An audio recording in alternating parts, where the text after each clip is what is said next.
كما صليت على إبراهيم وعلى آل إبراهيم في العالمين إنك حميد مجيد. قال الله تبارك وتعالى في كلامه المجيد: أعوذ بالله من الشيطان الرجيم. بسم الله الرحمن الرحيم. يسألونك عن الساعة أيان مرساها قل إنما علمها عند ربي لا يجليها لوقتها إلا هو ثقلت في السماوات والأرض لا تأتيكم إلا بغتة يسألونك كأنك عفي عنها قل إنما علمها عند الله ولكن أكثر الناس لا يعلمون. قال المؤلف والمفسر رحمه الله تعالى: وقوله تبارك وتعالى أيان مرساها. قال علي بن أبي طلحة بن عباس رضي الله تعالى عن منتهاها أي متى محتها وأيان آخر مدة الدنيا الذي أول وقت الساعة. اب مفسر رحمۃ اللہ علیہ قرآن مقدس کی سورۃ الاعراف کی ان آیات کی تفسیر میں ارشاد فرماتے ہیں، اللہ نے فرمایا یسألونک عن الساعۃ ایان مرساها. ایان مرساها کا معنی منتہاها. اصل مرسا کا معنی ہوتا ہے کسی چیز کا ثابت ہو جانا، یعنی واقع ہو جانا. تو اس کا منتہا کیا ہے، کب یہ آئے گی، اور دنیا کی آخری مدت، آخری لمحہ کون سا ہوگا جو اول گھڑی ہوگی قیامت کی. یاد رکھیں، ایک تو ساعہ کا لغوی معنی ہے، جیسے ہم کہتے ہیں ایک گھڑی، یا جیسے 24 گھنٹے کا بھی دن رات ہوتا ہے، یہ بھی اس کو بھی ساعہ کہتے ہیں. آپ نے دیکھا ہے نا، عرب کہیں گے کہ سا کب کتنا ہے جی، 8 سا فلاں. اور ایک مراد وہ ہوتا ہے کہ وہ آخری سا سے مراد ہے یعنی قیامت، کہ وہ کب قائم ہوگی، اس کا تعین معین کب ہوگی، تاریخ کب ہوگی، وقت کب ہوگا. اللہ پاک نے فرمایا کہ میرے محبوب آپ جواب دیتے ہیں قل انما علمها عند ربی لا یجلیها لوقتها الا هو. امر تعالی رسوله صلی اللہ علیہ وسلم اذا سئل عن وقت الساعة ان يرد علمها الى الله تعالى فانه هو الذي يجليها لوقتها اي يعلم جلیت امرا وتيكون التحديد يعلم ذلك الله هو تبارك وتعالى. اللہ پاک نے فرمایا اپنے رسول عربی سیدنا محمد رسول اللہ صلی اللہ علیہ وسلم کو اذا سئل عن وقت الساعة، جب آپ سے کوئی سوال کرے کہ قیامت کب ہوگی، ان يرد علمها الى اللہ، آپ کہیں کہ اللہ اعلم، اللہ جانتے ہیں. وانه هو الذي يجليها لوقتها، وہی ذات پاک ہے جو اس کو اپنے وقت مکرم پہ ظاہر کریں گے. یعلم جلیت امرها، وہی ذات ہے جو اس کی روشن وقت کو جانتے ہیں. ومتى يكون على التحديد، اور تعین کے ساتھ وہ گھڑی کب ہوگی، کس وقت ہوگی، اس کا علم صرف اللہ تبارک و تعالیٰ کو ہے. لا يعلم ذلك الا هو، اللہ کے سوا کوئی نہیں جانتا. ولہذا قال تبارک و تعالی ثقلت في السماوات والارض. قال عبد الرزاق المعمر عن قتادة في قوله تعالى ثقلت في السماوات والارض قال ثقل علمها على اهل السماوات والارض انهم لا يعلمون.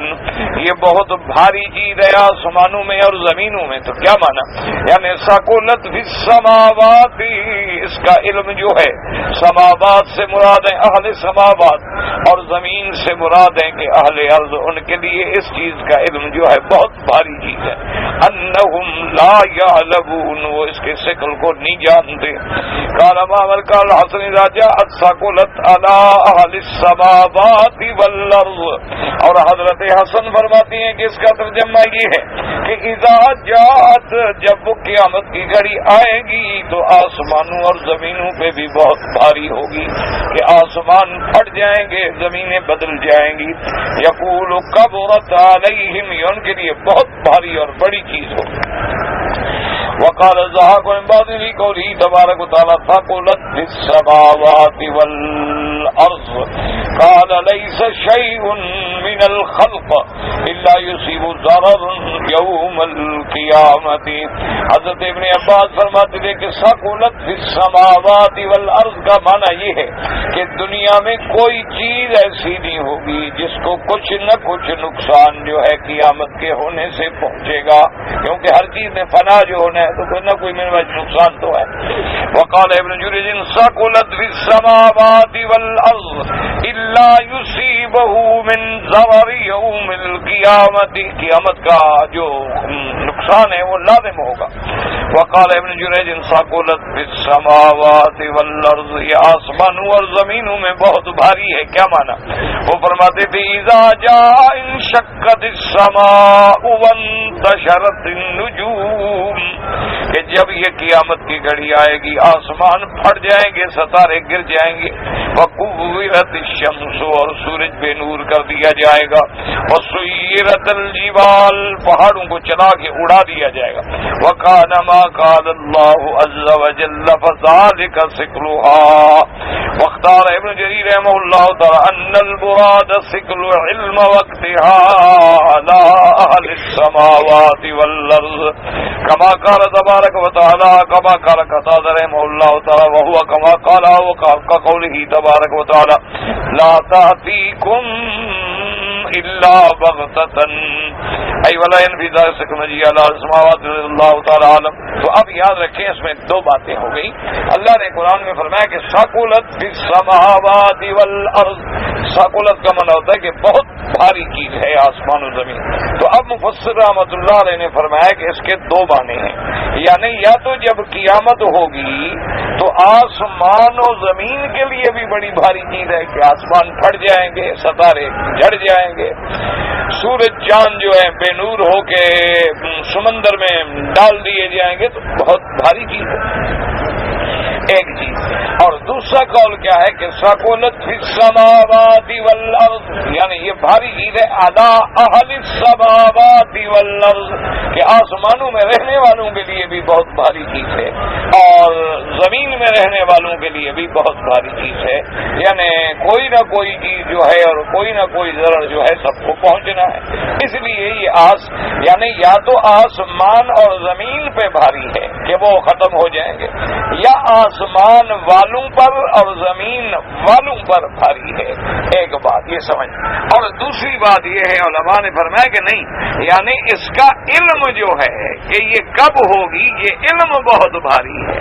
ایک تو ہے کہ قیامت کا وجود ہی بھاری ہے، جیسے اللہ نے دوسرے مقام پہ فرمایا ان زلزلۃ الساعۃ شیء عظیم، اور جیسے فرمایا ترا کل امت جاسیہ کل امت تدعا الی کتابها. اللہ فرماتے ہیں آپ دیکھیں کہ سب مخلوق گھٹنوں کے بل پڑی ہوگی، کسی کو طاقت نہیں ہوگی.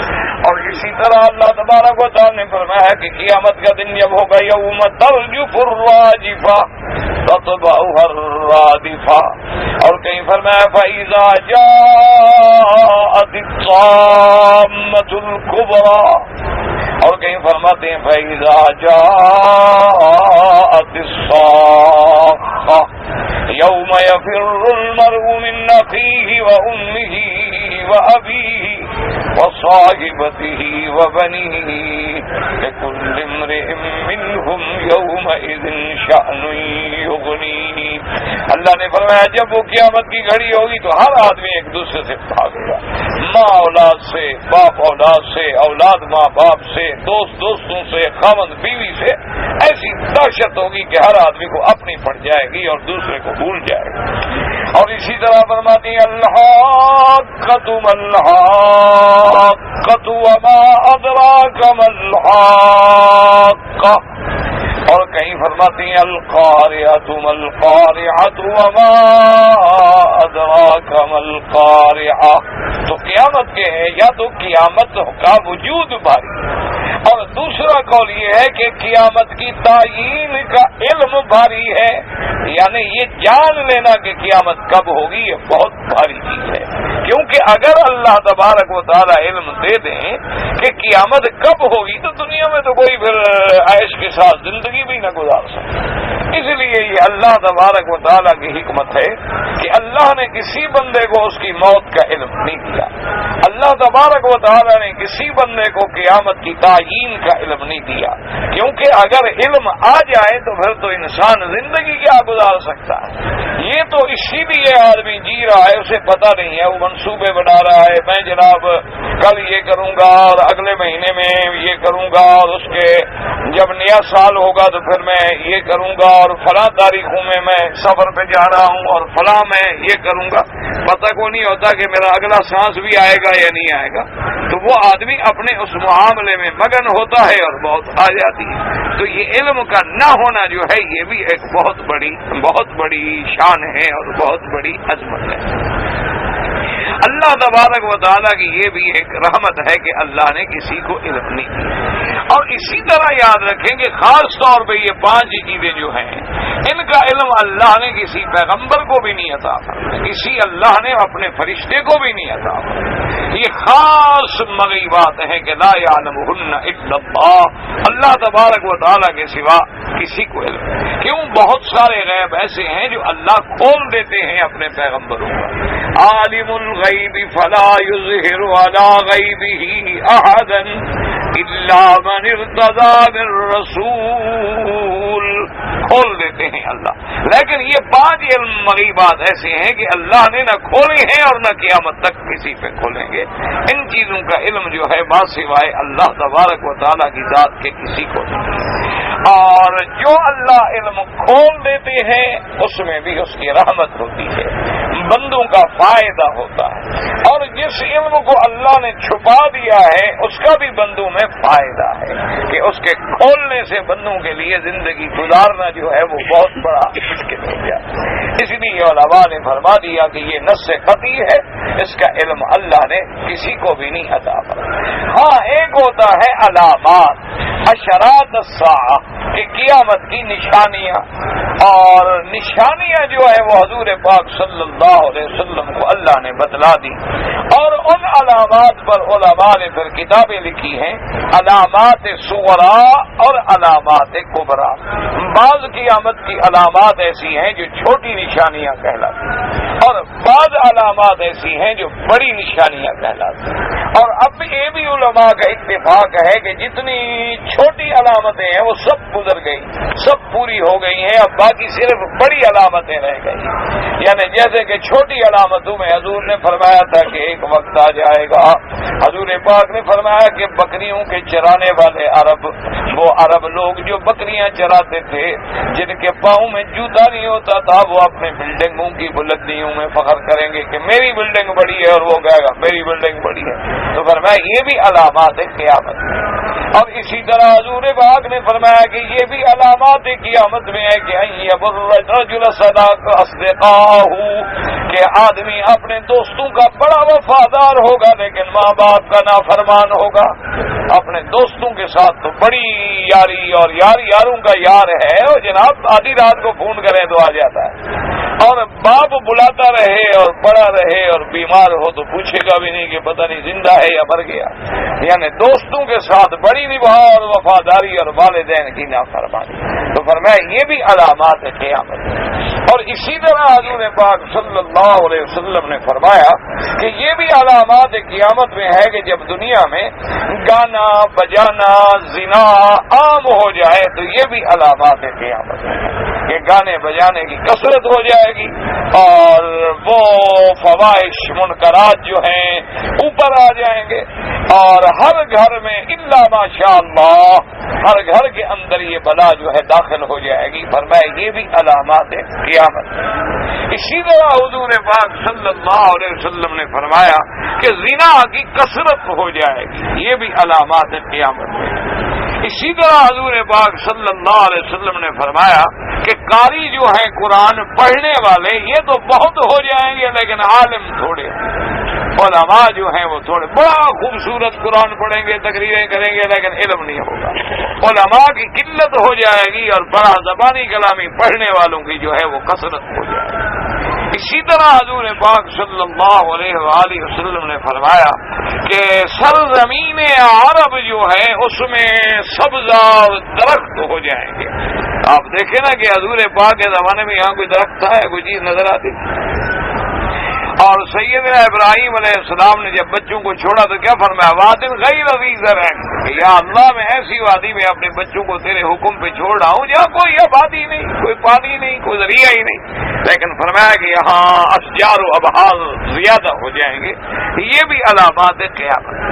اور اسی طرح حضور پاک صلی اللہ علیہ وسلم نے فرمایا کہ ایک وقت آ جائے گا کہ سرزمین عرب جو ہے وہ سونا اگلے گی، یعنی اتنا دولت آ جائے گی کہ زمین سے سونا اور تیل اور اتنا پیسہ نکل آئے گا کہ اس کی آدمی حیرت ہوگی، دنیا حیران ہو جائے گی کہ کیا ہو گیا. اور اسی طرح حضور صلی اللہ علیہ وسلم نے فرمایا کہ ایسا وقت آ جائے گا کہ لوگ اپنی بیویوں کے غلام ہوں گے اور ماؤں کے گستاخ ہوں گے. یہ بھی علامات قیامت میں سے ایک علامت ہے جو حضور صلی اللہ علیہ وآلہ وصحبہ وسلم تسلیما کثیرا نے بیان کیا. اور اسی طرح حضور پاک نے فرمایا کہ جیسے پہلی امتوں نے گناہ کیے ہیں اسی طرح میری امت میں بھی گناہ آئیں گے. اگر اس میں پہلی امتوں میں کسی نے ماں سے زنا کیا تھا تو میری امت بھی کرے گی، میری امت میں بھی یہ واقع ہوگا. یہ بھی سب علامات قیامت میں سے ہیں. تو اس لیے علماء نے علامات قیامت میں بڑی کتابیں لکھی. ابھی آپ ٹھنڈے دل سے ایمان سے دیکھیں، آنکھیں بند کر کے ذرا غور کریں کہ 1450 سال پہلے جو ہمارے محبوب اور محبوب کائنات رحمت دو جہاں سیدنا محمد الرسول اللہ صلی اللہ علیہ وسلم نے نقشہ کھینچا ہے وہ ہمارے سامنے ہے کہ نہیں؟ اس میں کوئی ایک بات غلط ہے؟ حتیٰ کہ ایک روایت میں تو ایک عجیب بات بھی آتی ہے. ایک آدمی آیا بیچارہ عربی تھا، اس نے آ کے پوچھا حضور مجھے کچھ قیامت کی نشانیاں بتلا دیں. حضور صلی اللہ علیہ وسلم نے بتلا دی. تو اس نے کہا حضور میں تو دیہاتی آدمی ہوں، ان پڑھ آدمی ہوں، مجھے علم تو ہے نہیں. یہ جو آپ نے علامات بیان فرمائی آمنا و صدقنا، لیکن میری سمجھ سے بالا ہے، مجھے کوئی ایسی نشانی بتائیں جو میرے عقل میں آ جائے، میری سمجھ میں آ جائے. تو اب دیکھیں حضور نے فرمایا کہ جب مکے کے پہاڑوں پر پانی کے بڑے بڑے ٹینک بن جائیں تو سمجھنا قیامت قریب آ گئی. اب دیکھیں 1400 سال پہلے. تو یہ دلالت ہوتی ہے صدق محمد مصطفیٰ کہ اللہ کا نبی وہ خبر دے رہے ہیں جو اللہ اپنے پیغمبر کو بتلا رہے ہیں، کیونکہ 1450 سال پہلے ایک نقشہ کھینچ دیں. اور علامات کبریٰ جو ہیں وہ ابھی باقی ہیں. اور وہ علامات کبریٰ جو ہیں حضور نے فرمایا وہ تو ایسے آئیں گی نا کہ جیسے آپ ایک تسبیح کا رسی توڑ دیں اور دانے گرتے ہیں جلدی جلدی، یعنی وہ تو پھر علامات جو ہیں وہ جلدی جلدی ظاہر ہوں گی. اور وہ ہوں گی علامات کبریٰ، قیامت کی بڑی نشانی. ان میں کیا ہے؟ خروج الدابۃ، ایک جانور جو ہے وہ جبل صفا سے نکلے گا اور باتیں کرے گا. تو یہ بھی علامات. اسی طرح خروج یاجوج و ماجوج، وہ بھی دیوار جو ہے سد قرنین وہ ٹوٹ جائے گی اور یاجوج و ماجوج باہر نکل جائیں گے اور جہاں سے گزریں گے تباہی ڈال دیں گے. دریاؤں سے گزریں گے تو پانی پی کے دریا خشک کر دیں گے. ایسی بلائیں ہوں گی کہ وہ من کل حدب ینسلون، ہر اونچی چیز سے ایسے نیچے اترنے والے ہوں گے۔ اور اس کے بعد فرمایا خروج الدجال، دجال بھی ظاہر ہوگا، اور دجالیت کا اتنا بڑا فتنہ ہوگا کہ وہ جو بھی کہے گا فوراً پورا ہوگا۔ زمین سے کہے گا سونا نکالو، سونا نکل آئے گا۔ دریاؤں سے کہے گا چل پڑو، چل پڑیں گے۔ کہے گا رک جاؤ، رک جائیں گے۔ تو لوگ کافر ہو جائیں گے اس کی یہ استدراجات دیکھ کر، الا وہ جو مومن لوگ ہیں۔ اور حضور پاک نے فرمایا کہ پھر سیدنا عیسیٰ ابن مریم آئے، اور اسی طرح حضرت مہدی بھی آئیں گے، اور ان کا نام بھی حضور نے فرمایا میرے نام پہ ہوگا، یعنی محمد صلی اللہ علیہ وسلم، اور ان کے والد کا نام بھی میرے والد کے نام پہ ہوگا، محمد ابن عبد اللہ۔ اور فرمایا کہ وہ اس وقت نماز پڑھا رہے ہوں گے، ینزل عیسیٰ ابن مریم، عیسیٰ ابن مریم علیہ السلام آسمانوں سے اتریں گے، ینزل علی منارۃ شرقیہ بیضاء دمشق، وہ شرقی مینارہ جو ہے دمشق کا اس پہ اتریں گے، اور اترنے کے بعد ایسے اتریں گے کہ دو فرشتوں کے کندھے پہ ہاتھ رکھے ہوئے ہوں گے، اور حضور پاک نے فرمایا کہ ان کے بالوں سے پانی کے قطرے ٹپک رہے ہوں گے، معلوم ہوگا ابھی ابھی جنت سے غسل فرما کے آ رہے ہیں، جنت کا لباس پہن کے اتر رہے ہیں۔ اور وہ جب اتریں گے تو حضرت مہدی پیچھے ہو جائیں گے، کیوں اللہ کا نبی آ گیا، تو جب اللہ کا نبی آ جائے تو مصلی پہ غیر نبی نہیں کھڑا ہو سکتا، جب اللہ کا نبی موجود ہے، کیوں امام وہ ہوتا ہے جو سب سے بڑا عالم ہو، تو نبی سے بڑا عالم کون ہوتا ہے؟ یہ تو ہمارے مولوی بہادر ہیں نا کہ حضور بھی آ جاتے ہیں، خود بھی کھڑے رہتے ہیں۔ اللہ تبارک و تعالی ہدایت کے فیصلے کر لے، اور ہم تو دعا کر سکتے ہیں کعبہ شریف میں، اور کیا کر سکتے ہیں؟ ہمارے بس میں تو دعا ہے، ہم تو صرف دعا مانگ سکتے ہیں کہ یا اللہ ان کو ہدایت عطا فرما، کہ جی کھڑے ہو جاؤ، کھڑے ہو جاؤ، حضور آ گئے، یعنی پہلے نہیں تھے اب آ گئے۔ اور ایک منٹ میں اگر کروڑ جگہ پر یہ مجلس ہو رہی ہو تو حضور ہر جگہ آ گئے، یعنی مثالی وجود میں آئے یا ذلی وجود میں آئے یا حقیقی وجود میں آئے۔ جب ہم ایسی باتیں کریں گے تو یاد رکھو پھر قادیانیوں کو بھی فتنہ کرنے کا موقع ملتا ہے، وہ بھی بدبخت یہی کہتا ہے کہ میں نبی نہیں، میں تو ذل ہوں، میں تو ذلی نبی ہوں، میں بروزی نبی ہوں، اور مجھ پہ وہ وحی شریعت نہیں ہوتی، وہ کہتا ہے وہ وحی تشریع الگ کی، پھر یہ بہانے وہ کیوں نہ بنائے جب ہم کہتے ہیں کہ ہر جگہ نبی پاک آ جاتے ہیں۔ وہ کہتا ہے میں بھی آ گیا قادیان میں، پھر میں بھی ایک ذل بن کے آ گیا۔ وہ کہتا ہے قرآن کہتا ہے کہ حضور کی اطاعت کے ساتھ جو لوگ ہیں وہ صدیق بن سکتے ہیں، شہید بن سکتے ہیں، صالحین بن سکتے ہیں، تو نبی کیوں نہیں بن سکتے؟ اللہ تبارک و تعالی اصل وجہ کیا ہوتی ہے یاد رکھو، جب تک ہم غلطی نہ کریں دشمن کو کبھی موقع نہیں۔ ایک بات ہمیشہ یاد رکھیں، ہم تھوڑی سی غلطی کریں گے دشمن آگے بڑھ جائے۔ اب دیکھو نا، ہم نے اذان میں اول بھی جوڑ لگایا، اذان کے بعد بھی صلاۃ و سلام کا جوڑ لگایا، دوسروں کو بھی موقع مل گیا نا، انہوں نے اذان کے اندر جوڑ لگا دیا۔ انہوں نے کہا ٹھیک ہے اگر تم بڑھا سکتے ہو تو ہم بھی بڑھا سکتے ہیں، حضرت علی ولی ہے، خلیفہ ہے، بلا فصل ہے، سب کچھ ہے، ہم سب اذان کے اندر کہیں گے، چلو لگاؤ زور، جتنا تم بڑھا سکتے ہو بڑھاؤ، ہم بھی بڑھاتے رہیں گے۔ اور اگر ہم حضرت بلال کی اذان سے ایک لفظ ادھر ادھر نہ جاتے تو کسی کی ضرورت ہی نہیں تھی کہ کوئی بات کرا سکے، اسی لیے حضور ایک لفظ پر بھی پکڑ لیتے تھے۔ ایک آدمی نے کہا نا ما شاء اللہ وشئت، جو اللہ چاہے اور آپ چاہیں، فرمایا اجعلتنی للہ ندا، فرمایا خبردار تو نے مجھے اللہ کا شریک بنا دیا، کیا کہہ رہے ہو؟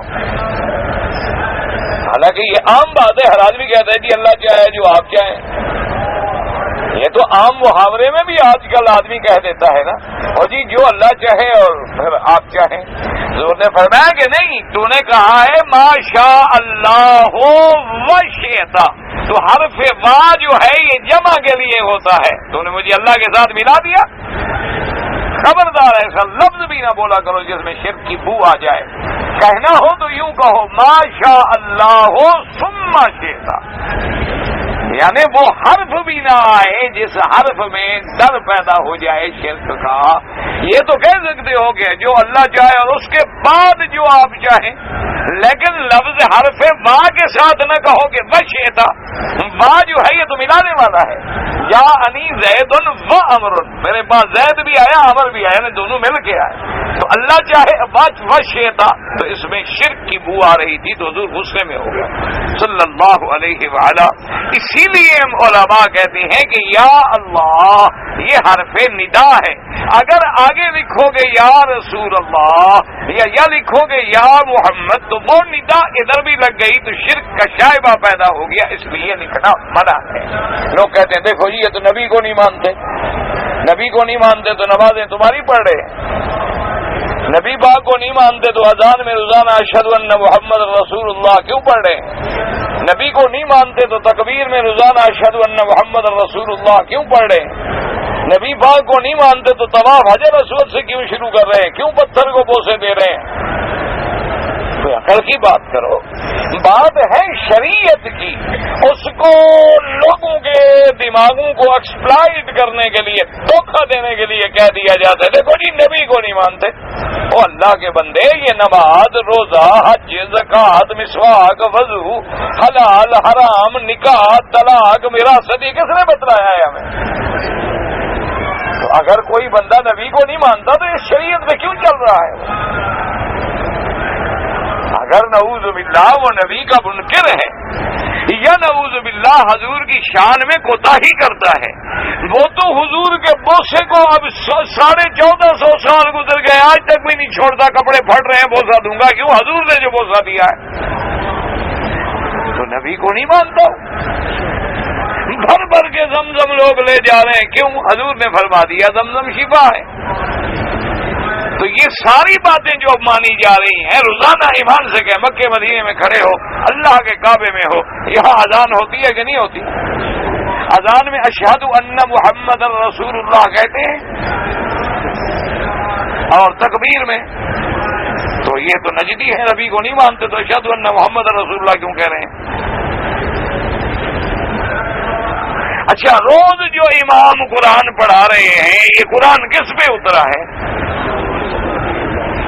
تو اگر حضور کو نہیں مانتے تو قرآن کیوں پڑھا رہے؟ کوئی عقل کرو. اچھا، سجدے میں کیا پڑھتے ہو؟ سبحان ربی الاعلی. اگر سجدے میں سبحان ربی العظیم پڑھ لو تو کوئی گناہ ہے؟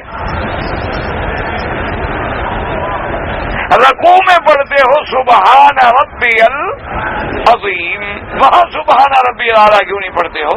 کیونکہ ہمارے آقا نے، سرکار دو عالم نے نہیں پڑھا. حضور پاک نے رکوع میں کیا پڑھا؟ سبحان ربی العظیم. اور سجدے میں کیا پڑھا؟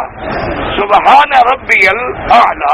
عظیم بھی اسی کی صفت ہے اور اعلیٰ بھی اسی کی صفت ہے، لیکن جو کلمہ جہاں جہاں حضور نے فرمایا ہے، ہم کون لگتے ہیں تغیر تبدل کرنے والے؟ ہماری کیا طاقت ہے؟ ہم تو اس رکوع سجود کے کلمات کو نہیں بدل سکتے اور ہم اللہ کے پورے دین کو بدل ڈالیں، نعوذ باللہ. اور نام رکھے حضور کی محبت کا. اچھا، حضور نے فرمایا کہ جب میرا نام آئے تو کیا کرو؟ ہاں جی، نہیں اللہ کے کعبے میں تم مسئلہ بتاؤ. چھوڑو مولوی کو، میں تو وہاں بھی ہوں نا بھائی، چلو چھوڑو، میری بات کو چھوڑ دو خلاص. آج آپ مفتی ہیں اور مولوی ہیں. حضور نے کیا فرمایا کہ جب میرا نام آئے تو کیا کرو؟ اچھا، اللہ کیا فرماتے ہیں؟ یا ایھا الذین آمنوا، ہاں جی، سلو کا کیا معنی؟ انگوٹھے چومو. ہاں جی، سلو کا کیا معنی؟ انگوٹھے چومو. یہی معنی ہوتا. ان اللہ وملائکتہ یصلون، کیا معنی؟ اللہ اور فرشتے انگوٹھے چومتے ہیں. کیا معنی ہوتا ہے؟ نہیں، تم مانا کرو، میں نہیں کرتا. میں تو بابا ہوں نا تمہارے نزدیک بالکل سخت پتہ نہیں کیا، کبھی کہتے ہیں وہاں بھی ہیں، پتہ نہیں کبھی کیا کہتے ہیں، کبھی کیا کہتے ہیں، اللہ ہدایت دے۔ بہرحال تو اب میں آپ سے مسئلہ پوچھتا ہوں کہ ان اللہ وملائکتہ یصلون علی النبی، اللہ اور اس کے فرشتے حضور پہ کیا بھیجتے ہیں؟ انگوٹھے چوم کے بھیجتے ہیں۔ ہاں جی، اچھا آگے اللہ نے حکم دیا یا ایھا الذین آمنوا، یہ کس کو حکم ہے؟ ایمان والوں کو، کہ اے ایمان والو صلو علیہ وسلموا تسلیما، کیا مانا؟ انگوٹھے چومو اور سلام کرو، یہ مانا ہے؟ کیا مانا ہے صلو کا؟ ہاں جی، کیوں ڈرتے ہو؟ کیوں قرآن کے لفظ کا ترجمہ کیوں نہیں کرتے ہو؟ قیامت میں پوچھوں گا کہ میں نے پوچھا تھا ان سے کہ سلو کا کیا معنی ہے؟ انگوٹھے چومنا ہے تو میں تمہارے ساتھ ہوں، میں تو آج میں نے آپ کو مفتی مان لیا، تم فتویٰ دو گے میں تمہارے ساتھ۔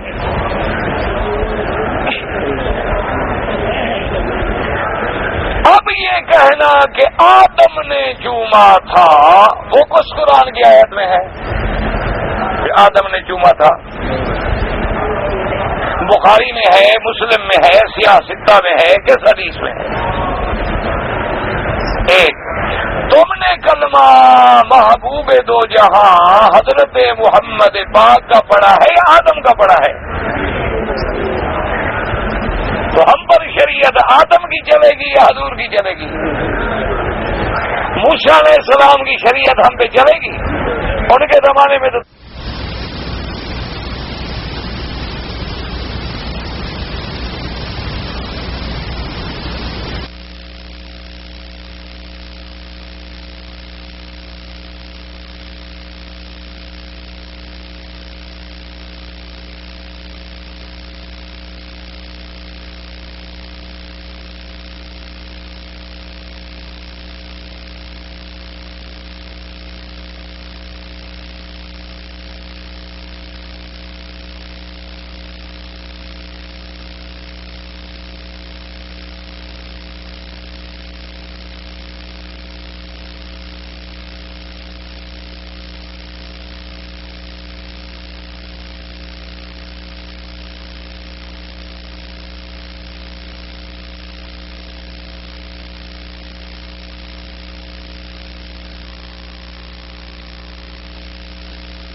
توبہ کے لیے اٹھاؤ ایک دوسرے کے لیے ایک تلوار اور کاٹو گردنیں، جان چھڑاؤ، قصہ ختم ہو، نہ مسئلے پوچھنے کی ضرورت رہے نہ بتلانے کی ضرورت رہے۔ موسیٰ علیہ السلام کی شریعت میں تھا کہ بغیر مسجد کے کسی جگہ نماز نہیں ہو سکتی، کسی جگہ ساری زمین خدا میں کسی جگہ نماز نہیں ہوتی جب تک مسجد نہ ملے، حتیٰ کہ اللہ نے حکم دیا تھا وَاجْعَلُوا بُيُوتَكُمْ قِبْلَةً، کہ فرعون نماز نہیں پڑھنے دیتا، اپنے گھروں کو مسجدیں بناؤ۔ اور فرعون کو چونکہ پتہ لگ جائے گا، اس لیے مفسرین نے لکھا کہ گھر اس انداز میں بناؤ کہ رخ قبلے کی طرف ہو۔ تو تم بھی پھر چلو شریعت موسیٰ علیہ السلام پر۔ اگر تم نے حضرت عیسیٰ علیہ السلام کا کلمہ پڑھا ہے تو شریعت عیسیٰ علیہ السلام کے پابند ہو۔ اچھا، بی بی حوا اور آدم علیہ السلام جب زمین میں اترے تو ان میں جو اولاد ہوتی تھی وہ آپس میں شادیاں کرتے تھے یا اور کہیں سے مخلوق لے آتے تھے؟ حالانکہ دونوں لڑکا لڑکی کس کے بطن سے ہوتے تھے؟ بی بی حوا کے۔ وہ کیا بن گئے؟ بہن بھائی۔ تو اگر آدم کی شریعت پہ عمل کرنا ہے تو یہ بھی کرو، ماشاءاللہ، خام خواہ رشتے ڈھونڈنے کی کیا ضرورت ہے؟ ہر آدمی گھر میں اپنی بہن سے نکاح کر لے۔ انا للہ و انا الیہ راجعون۔ کہتے ہیں جی وہ بھی ہیں جی، وہ ٹھیک ہے جی، جو مرضی آؤ کہو، لیکن قیامت میں یہ نہیں کہو گے کہ مسئلہ سمجھ نہیں آیا، یہ نہیں کہہ سکتے تم۔ ہاں، نہ عمل کرو یہ تمہاری مرضی، وہ ہمارے ذمے ہی نہیں، وہ ہماری ذمہ داری ہی نہیں۔ ہماری ذمہ داری ہے مسئلے کا سمجھا دینا، پہنچا دینا، بتلا دینا، آگے ماننا نہ ماننا یہ تمہاری ذمہ داری ہے، یہ ہماری کوئی ذمہ داری۔ تو حضرت سیدنا عیسیٰ علیہ السلام اتریں گے اور حضرت مہدی ہٹ جائیں گے مسلح سے کہ اللہ کے نبی آ گئے، رسول آ گئے۔ عیسیٰ علیہ السلام رسول ہیں، نبی ہیں، اولو العزم من الرسل ہیں۔ حضرت عیسیٰ علیہ السلام حکم دیں گے، فرمائیں گے کہ نہیں، آپ مسلح پہ کھڑے ہیں، آج میں آپ کے پیچھے نماز پڑھ کے یہ ثابت کروں گا کہ میں اب نبی کی حیثیت میں نہیں اترا بلکہ امت محمد مصطفیٰ صلی اللہ علیہ وآلہ آلہ و اصحابہ وسلم، یعنی عیسیٰ علیہ السلام نبی ہے، زمین پہ آنے کے بعد کس کی شریعت کے تابع ہوگا؟ اور ہم ہو جائیں مولویوں کی شریعت کے تابع اور پیروں کی شریعت کے تابع، یعنی نبی کو بھی جرت نہیں کہ میرے محبوب کی شریعت سے تجاوز کرے، حالانکہ وہ رسول ہیں، نبی ہیں، لیکن نماز پیچھے پڑھیں گے حضرت مہدی کے۔ اور اس کے بعد فرمایا حضور پاک صلی اللہ علیہ وسلم نے کہ عیسیٰ علیہ السلام جب آئیں گے، فرمایا یقتل الدجال،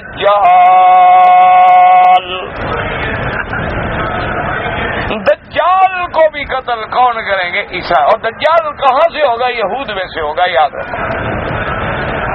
اور یہ بھی تھوڑی سی بات دماغ میں رکھ لو کہ سیدنا عمر کے بعد اور سیدنا عثمان کے زمانے سے لے کر آج تک جتنی فتنے پیدا ہوئے، جتنی گمراہ فرقے پیدا ہوئے، جتنی مذہب پیدا ہوئے، سب کا بنیاد رکھنے والے یہودی ہیں۔ ایک بات ہمیشہ دماغوں میں رکھ لینا۔ اور اسی لیے حتیٰ کہ علماء نے لکھا ہے کہ جو 72 فرقہ جہنم میں جائے گا، ان سب 72 فرقوں کے موجد اصلی جو ہے وہ یہودی ہیں۔ دنیا میں مسئلے پیدا کر دیے کہ امت کو لڑا، اور دونوں طرف یہودی، سیدنا علی کے ساتھ بھی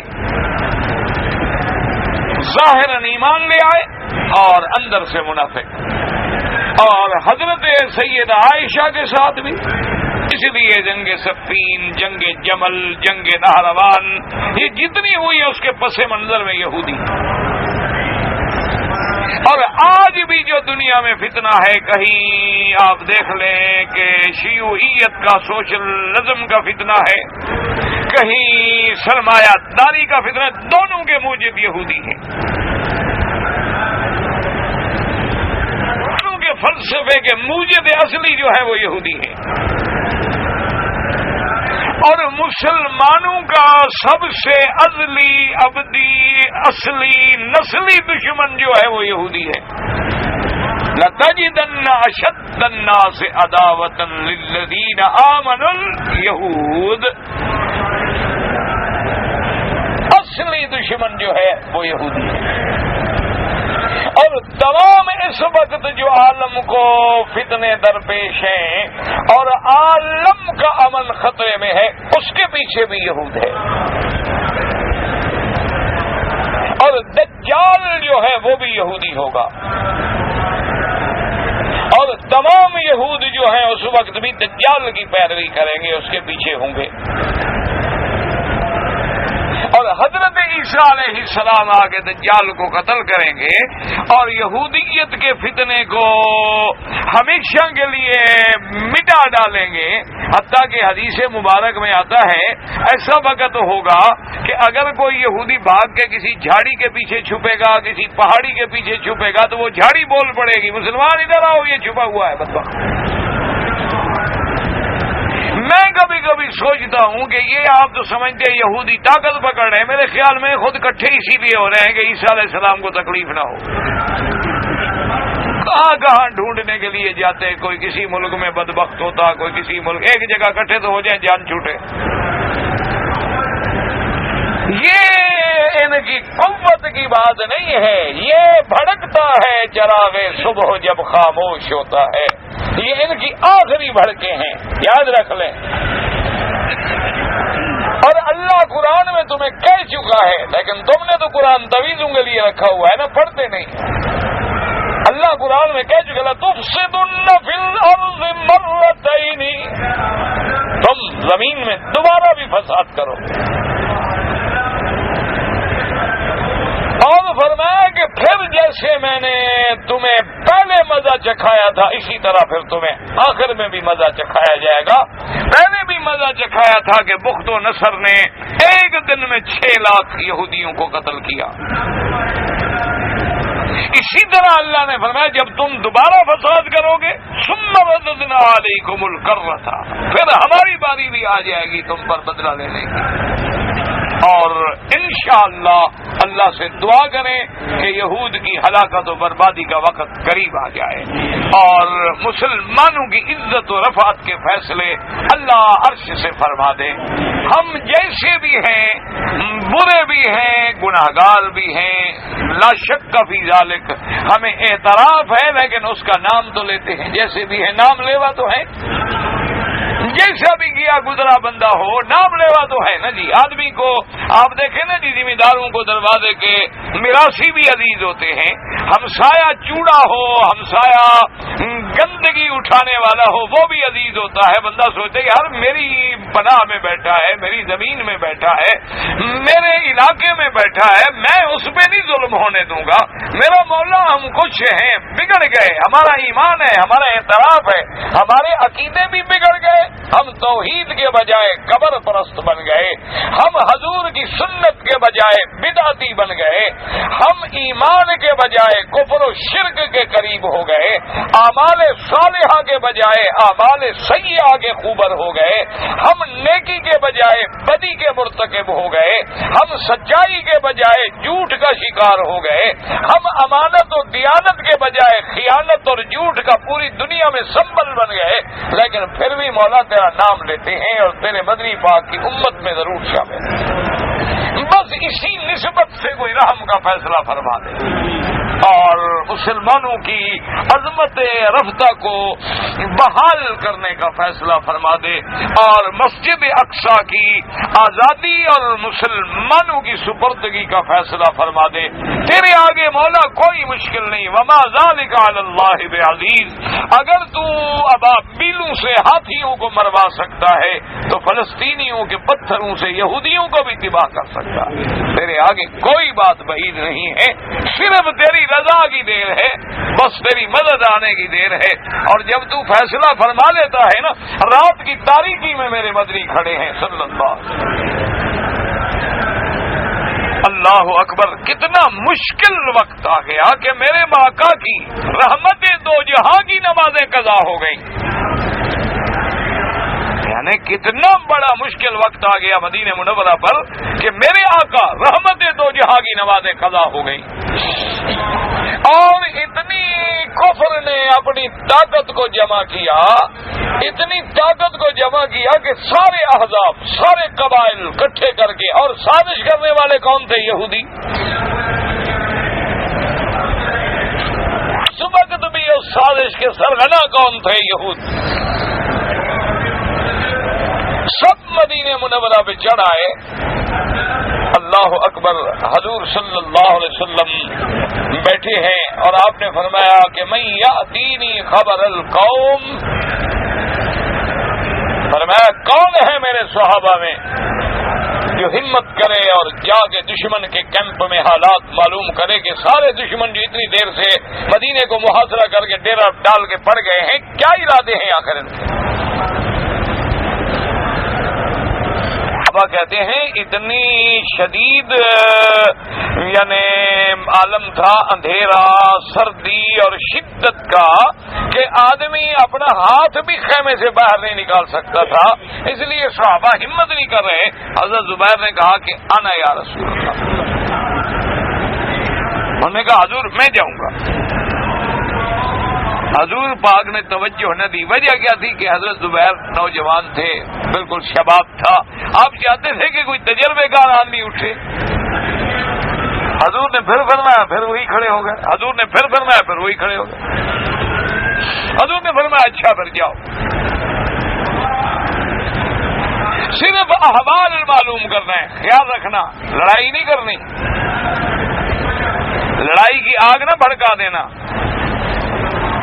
معلوم کر رہا ہے کہ دشمن کا کیا ارادہ ہے، اور قریش اور یہود کا سنا ہے کہ آپس میں جھگڑا ہو رہا ہے، یہ کس حد تک صحیح بات ہے، جھگڑا ہو رہا ہے کہ نہیں ہو رہا ہے، یہ معلومات کرنے۔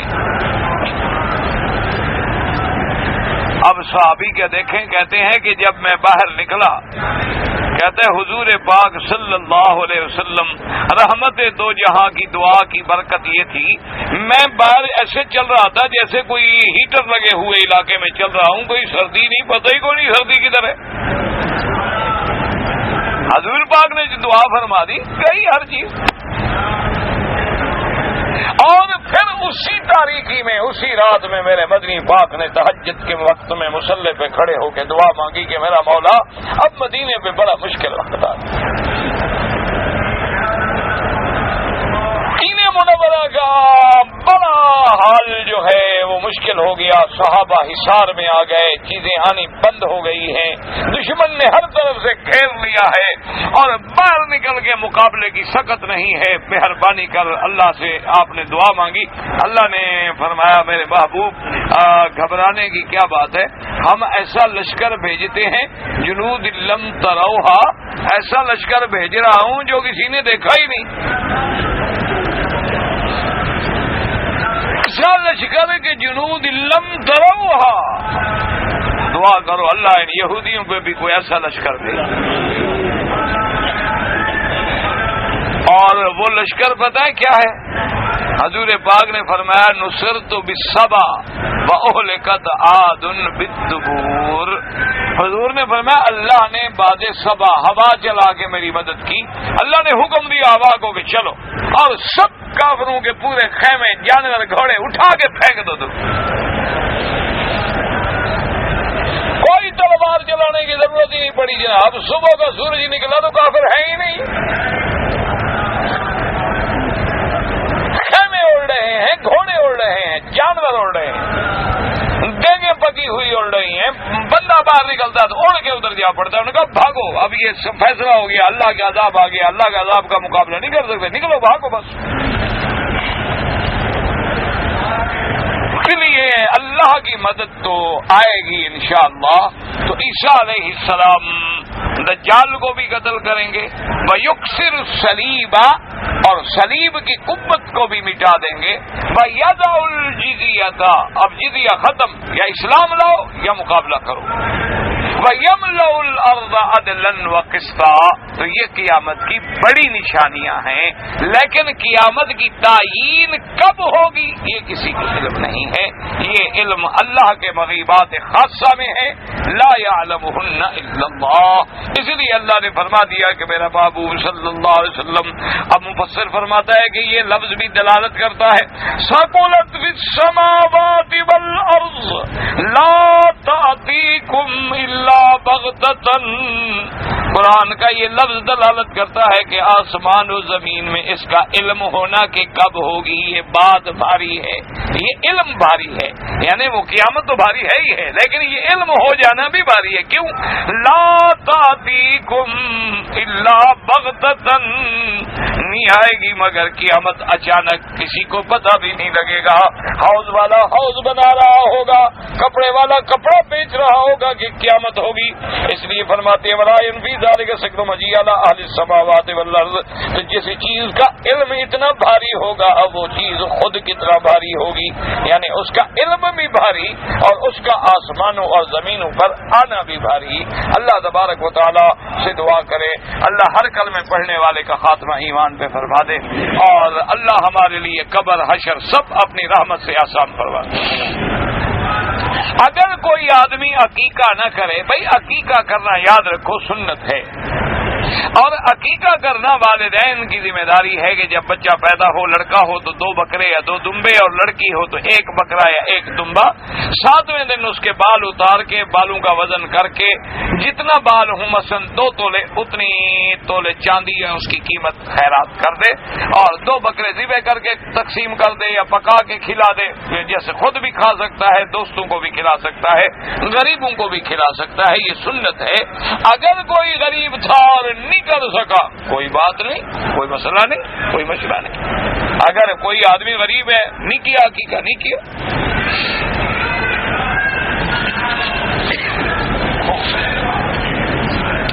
میرے ماں باپ کی اور میرے سسرال والوں کا جھگڑا ہے، اور میرے والدین مجھے کہتے ہیں کہ بیوی کو طلاق دے دو، حالانکہ میری بیوی جو ہے وہ ٹھیک ہے، فرما بردار ہے، بالکل طلاق نہ دے۔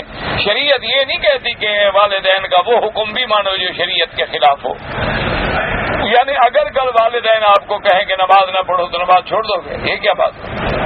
تو بیوی ہے، وفادار ہے، خدمت گزار ہے، کوئی بے حیائی بھی نہیں اس میں، تو کیوں طلاق دے؟ والدین کے جھگڑے کا معنی یہ تو نہیں ہوتا کہ آدمی اپنے گھر کو برباد کر لے۔ آپ والدین کو راضی کرنے کی کوشش کریں لیکن طلاق بھی نہ دیں۔ اپنا منتظم رکن یمانی پہ اگر ہاتھ لگانے کا موقع ملے تو بسم اللہ اللہ اکبر، اور اس کے بعد اللہم انی اسألک العفو والعافیہ، اور اس کے بعد ربنا آتنا فی الدنیا حسنہ، اور منتظم پہ جو چاہیں دعا مانگیں۔ بینک میں سود اور بغیر سود کے کاروبار ہوتا ہے۔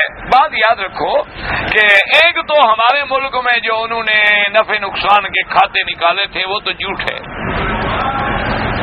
اصل بات یہ ہے کہ جو بینک کہتا ہے کہ جی میں بغیر سود کے کاروبار کروں گا، آپ میرے پاس پیسے داخل کریں، جو بھی نفع ہوگا زیادہ ہو تھوڑا ہو کم ہو مل جائے گا، ٹھیک ہے، نقصان نہیں ہوگا، نہ ہو نقصان، اللہ یہ تھوڑا چاہتے ہیں کہ میرے بندے کا نقصان ہو جائے، اور نفع جو ہے وہ بڑھ بھی سکتا ہے کم بھی ہو سکتا ہے۔ تو آپ یہ معلوم کریں کہ جی ہم نے 100 آدمی نے 1 لاکھ جمع کر دیا، 1 کروڑ ہو گیا، بینک سے پوچھیں گے یہ ہمارا پیسہ آپ کہاں لگا رہے ہیں؟ بینک آپ کو اپنے منصوبے دکھاتا ہے کہ دیکھیں جی یہ ہم نے بلڈنگ بنائی ہے، یہ کرایہ پہ چڑھا دی ہے، یہ ہم نے پلاٹ خریدا ہے، یہ ہم بیچیں گے، یہ ہم نے پلازا کھڑا کیا ہے، یہ جناب ہم نے ایک ٹھیکہ لیا ہے بجلی کی تار بچھانے، ٹھیک بات، جائز بات ہے، آپ کا پیسہ اس نے کاروبار میں لگایا، اب اس کے بعد جو بھی نفع نقصان ہوگا وہ ہمارے ساتھ ہے۔ ایک یہ ہوتا ہے کہ بعض بینک جو ہے نا جی حرام کھانے والوں کو حلال اصل میں ہضم بڑا کم ہوتا ہے، عادت ہو جاتی ہے نا، دیکھو نا جی آدمی کو بیٹھے بیٹھے رشوت میں 1 سائن کرے اور 2 کروڑ آ جائے، تو اب ایسے مزے تو پھر حلال کمانے میں نہیں مل سکتے نا. حلال کمانے میں تو بڑی محنتیں کرنی پڑتی ہیں اور آدمی پڑھتے پڑھتے جا کے بیچارہ اوپر جاتا ہے. اور یہ تو ایک سائن کر رہے ہیں نا جی, ایک سائن کیا اور کروڑوں آ گئے. ایک پلاٹ ہے 2 کروڑ کا 10 لاکھ میں دے دیا, پھر بیچ دیا 2 کروڑ میں, پھر ایک اور 10 لاکھ میں چاچے کے نام, ایک اور بھتیجے کے نام, ایک ماں کے نام, ایک دادی کے نام. اور رات کو آدمی سویا تو غریب تھا, صبح اٹھا تو کروڑ پتی تھا. تو بعض بینک یہ کرتے ہیں کہ ہمارے وہ پیسے لے کر کسی اچھے بینک میں ڈال دیتے ہیں جہاں زیادہ سود ملے. وہاں سے سود مل گیا ان کو 18%. انہوں نے سال کے بعد حساب نکال کے 12%, 12.50% ہمیں دے دیا, باقی 6% گھر رکھ دیا. یہ حرام. اس لیے یہ نہیں ہے کہ بینک کہتا ہے نفع نقصان کا نہیں, اس کو بتاؤ, پوچھو کہ جناب آپ نے ہمارا یہ پیسہ کس کام میں لگانا ہے, وہ منصوبہ ہمیں دکھلاؤ. اگر تسلی ہو جائے بالکل رکھو بینک کو. ایسے بینکوں کی تو مدد کرو تاکہ اسلامی اصولوں پر یہ بینکنگ کا نظام سسٹم چالو ہو جائے. اللہ کے رسول پر جادو ہوا تھا. ہاں بالکل جادو ہوا تھا. صحیح حدیث بخاری شریف میں ہے. جادو کرنے والے کا نام بھی لبید بن الاعصم تھا, اور بخاری شریف کی کتاب وہ ہے جو اصح الکتاب بعد کتاب اللہ. منت ماننا جائز ہے, بالکل جائز ہے, لیکن خالص اللہ کے نام پر, اس میں کسی غیر کا کوئی شائبہ نہ ہو. اچھا ایک بات یاد رکھیں, حضور نے فرمایا اگر منت اللہ کے نام پہ مان لو تو پھر پوری کیا کرو. فرمایا منت سے ہوتا تو کچھ نہیں, تمہارا کچھ بخیل کا مال نکل جاتا ہے, کیونکہ ایسے تو تم بھی خرچ نہیں کرتے ہو نا. منت مان لی نا, میرا کام ہو گیا تو میں اللہ کے رستے پہ 1000 ریال خیرات کروں گا, تو اب 1000 تو نکلے گا نا بخیل کے گھر سے, ورنہ کام تو وہی ہے جو اللہ نے تقدیر میں لکھا ہے. لکھا ہے تو ہوگا, نہیں لکھا تو نہیں ہوگا. کچھ لوگ آپ کی مجلس میں آتے ہیں لیکن آپ کی نصیحتوں پہ عمل نہیں کرتے. بالکل یہ کوئی میری ذمہ داری بھی نہیں. اور دوسرا یہ ہے کہ لوگوں نے تو نبیوں کی وصیت پہ عمل نہیں کیا, تو میں تو ٹکے کا بندہ بھی نہیں. لوگوں نے تو حضور کی نہیں مانی, تو ایک مولوی کی کیا طاقت ہے.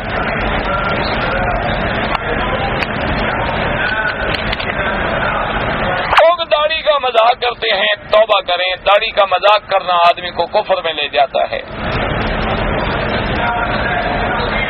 ہمارے ساتھ کچھ غیر مسلم لوگ ہیں جو عیسائی ہیں, وہ کام کرتے ہیں کمپنی میں. انہوں نے کہا کہ مکے جا رہے ہو تو ہمارے لیے زمزم لے آنا. کوئی بات نہیں, بالکل دے زمزم. ابو جہل زمزم نہیں پیتا تھا, کیا پیتا تھا؟ ابھی لہب کیا پیتا تھا؟ اتبا اتیبہ شیبہ. حضور کے زمانے میں سارے کافر. اور کون سا پانی تھا مکے میں؟ اور تم تو زمزم بالکل لے جاؤ اور یہ دعا کر کے دو اس کو کہ یا اللہ, تیرے نبی کی حدیث ہے کہ زمزم جس غرض کے لیے پیو گے فائدہ دے گا, میں اس کو اس لیے دے رہا ہوں کہ اس کے دل سے کفر نکال کے اسلام داخل کر دے. مسبوق کے سامنے امام سلام پھیرنے کے بعد سترہ دینے پڑے گا. پتہ نہیں سترہ دینا کیا, مجھے تو سمجھ نہیں آیا. 3 دفعہ آپ نے لکھا ہے. بھئی جب آپ امام کے پیچھے ہیں تو بس امام کا سترہ تمہارا سترہ ہے. اب جب امام سلام پھیر کے چلے گئے, تم نماز پوری کرے, نماز چھوڑ کے پہلے سترہ کھڑا کرنے جاؤ گے. کوئی عقل کرو. اگر کوئی آدمی حق المہر کے بدلے میں یہ بتائے کہ میں جس کو شادی کروں گا اس کو حج کراؤں گا, اگر بیوی قبول کر لے تو ٹھیک ہے. حج پہ 80,000 لگتا ہے تو 80,000 حق المہر ہو گئی نا, حج مفت ہو جائے گا. حج بھی ہر سال اللہ کی رحمت سے ہم بڑھاتے جا رہے ہیں نا. ایک وہ دور بھی تھا, مجھے والد صاحب نے فرمایا کہ 60 روپے سے ہم نے حج کیا تھا. 60 روپے. اور ٹکٹ ایسے بکتی تھی جیسے گاڑی پہ آپ جاتے ہیں نا ٹرین پہ کہ جی لاہور کا ٹکٹ دے دو, کراچی کا دے دو, ایسے آ جاتے تھے جہاز پر بندرگاہ پہ, اور ایک لاؤڈ اسپیکر لے کے وہ کھڑے ہوتے تھے کہ کسی نے حج پہ جانا ہے, حج پہ جانا ہے, بھی ٹکٹ لے لو, بھی ٹکٹ لے لو, بھی 60 روپے کا ٹکٹ, بھی 60 روپے کا ٹکٹ لے لو. یوں ٹکٹ ملتا تھا. اب چونکہ ہم مسلمانوں کی حکومت آ گئی, وہ کافروں کی تھی, اب 80,000 لگتا. اور ذرائع مبادلہ حج کے لیے ہمارے پاس نہیں ہوتا. سرخی منگوانے کے لیے ہے, پاؤڈر منگوانے کے لیے ہے, شراب منگوانے کے لیے ہے, اسکاچ کی بوتلیں منگوانے کے لیے ہے, لیکن حج کے لیے جی وہ فارن کرنسی نہیں. تم حج پہ خرچ کر کے تو دیکھو اللہ دیتا ہے کہ نہیں دیتا، ذرا تجربہ تو کرو۔ آدمی بنگلہ دیش سے عمرے کی نیت میں آنے کے وقت سے جدے سے سیدھا مدینہ منورہ چلا گیا، مدینے سے احرام باندھا، ٹھیک ہے کوئی بات نہیں، وہ تو مکے آیا ہی نہیں نا، وہ تو سیدھا بنگلہ دیش سے آیا جدہ، جدہ سے مدینہ منورہ، مدینہ منورہ میقات ہے، مدینہ منورہ سے پھر احرام باندھ کے آ گیا مکہ، ٹھیک ہے۔ مسلک میں جب جمعہ کا خطبہ ہو رہا ہو تو کوئی نفل اور سنت نہیں پڑھی جاتی، بس خطبہ سنا جائے، کیونکہ حدیث مبارک میں ہے کہ اگر کوئی آدمی کھیل رہا تھا اور آپ نے اس کو کہا کہ بھیا آرام سے بیٹھو، حضور نے فرمایا تم نے بھی اپنا ثواب ضائع کر دیا۔ تو جب امر بالمعروف بھی ہم نہیں کر سکتے تو اس لیے حنفی کہتے ہیں نفل نماز کیسے پڑھ سکتے ہیں، اور باقی ائمہ کے نزدیک جائز ہے۔ میری والدہ فوت ہو گئی، ان کے ذمہ نبات دعا کرو اللہ معاف کر دے، احناف کے نزدیک فدیہ بھی دے سکتے ہو۔ گھر بنانے سے بھی کبھی تین چیزوں میں حضور نے فرمایا کہ نحوست ہو سکتی ہے، گھر میں، گھوڑی میں اور بیوی میں، یہ چیزیں کبھی باعث برکت بھی ہو سکتی ہے، باعث نحوست بھی ہو سکتی ہے، تو بدل دو اگر ایسی کوئی بات ہے، تمہیں گھر میں کوئی ایسا مسئلہ بن گیا ہے بیچ دو، وہ کسی اور کو دے دو، ضروری تو نہیں سب کے لیے منحوس ہوگا۔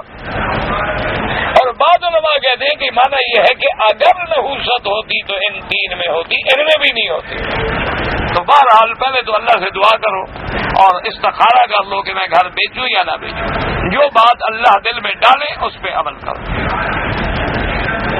پاکستان سے جب ہم آتے ہیں عمرہ کرنے کے لیے، نماز بالکل قصر پڑھیں گے۔ چھوٹا بھائی جو ہے وہ ادھر آوارہ لڑکوں کے ساتھ چل پڑا تھا، تو میرے والد نے کہا کہ میرا بیٹا میرے گھر نہیں آئے گا۔ اب وہ بچہ ٹھیک ہو گیا ہے تو گھر میں آئے، بالکل آئے۔ اگر آپ کے والد نے قسم بھی کھائی تھی تو اس قسم کا کفارہ ادا کر دیں، لیکن بچے کو نہ روکے۔ اب وہ ٹھیک ہو گیا تو گھر نہیں آنے دیں گے تو پھر بگڑ جائے گا۔ لوگوں سے اور شرکا اور بدعت سے جو باز نہیں آتے ان سے رشتہ بالکل نہ کریں۔ حضور نے جو حجۃ الوداع کے دن جمعہ پڑھا ہے، حج پڑھا ہے، وہ جمعہ تھا، لیکن یہ نہیں فرمایا کہ حج اکبر ہے۔ یہ تو لوگوں نے بنا رکھا ہے حج اکبر، کہ جمعہ ہوگا تو حج اکبر ہے، جمعہ ہوگا ثواب زیادہ ہوگا۔ یہ تھوڑا ہے کہ جمعہ والے دن بڑا حج ہو اور کوئی بدھ والے دن پڑے تو چھوٹا سا حج ہو۔ اچھا گناہ کیا لوگوں نے پھر، یہ کیا بات؟ کوئی حج اکبر نہیں ہوتا، ہر وہ حج جو قبول ہو جائے وہ اکبر ہے، جو قبول نہ ہو وہ چھوٹا بھی نہیں۔ باقی جمعہ کا دن مل جائے تو شکر کرو کہ دو عیدیں اکٹھی ہو گئیں، خوشی کے دن اکٹھے ہو گئے، حج کا دن بھی افضل، جمعہ کا دن بھی افضل۔ جادو توڑنے کا طریقہ کیا ہے مجھے تو نہیں آتا، کوئی آدمی ڈھونڈے جو جانتا ہو۔ بہرحال سورۃ البقرہ جو ہے قرآن مجید کی، یہ اگر آپ پڑھتے رہیں کثرت سے انشاءاللہ تو اس کی برکت سے اللہ کی رحمت سے جادو وغیرہ ختم ہو جاتا ہے۔ ہم تو بھائی یہی جانتے ہیں، باقی وہ توڑنے والے جو ہیں وہ کوئی جادوگر کے پاس نہ پھنس جانا، جاؤ جادو توڑوانے کے لیے تو اور چکر میں آ جاؤ۔ ہاتھ سے بلی مر گئی، کوئی اتفاق سے مر گئی، آمدن تھوڑی ماری ہے، تو ویسے ڈرتے ہو تو استغفار کر کے خیرات کر دو، صدقہ کر دو، کوئی جرم نہیں، کچھ نہیں۔ اگر غیر ارادی طور پر حالت احرام میں نے مثلا یوں کھجایا اور بال ٹوٹ گئے، کوئی جرمانہ نہیں۔ یاد رکھو ہمیشہ بال وہ ٹوٹتا ہے جو مردہ ہو، اور اس پر کوئی جرمانہ نہیں ہوتا۔ جو بال زندہ ہو وہ ٹوٹتا نہیں ہاتھ لگانے سے۔ جرمانہ وہ ہے کہ حالت احرام میں خود بال توڑو، خود بال کاٹو، خود اسرا پھیرو جب تک احرام مکمل نہ ہو۔ یہ نہیں کہ بال گر جائے تو گر جائے۔ پاکستان سے عمرہ کرنے کے لیے آئے لیکن احرام وہاں سے نہیں باندھا، جدے سے باندھا، ایک بکری دم ادا کریں۔ ایک غریب گھرانہ ہے، مشکل ہے، بچہ کمائی کر رہا ہے تو ٹھیک ہے، بچے کی کمائی ماں باپ کی ہوتی ہے اور اس کی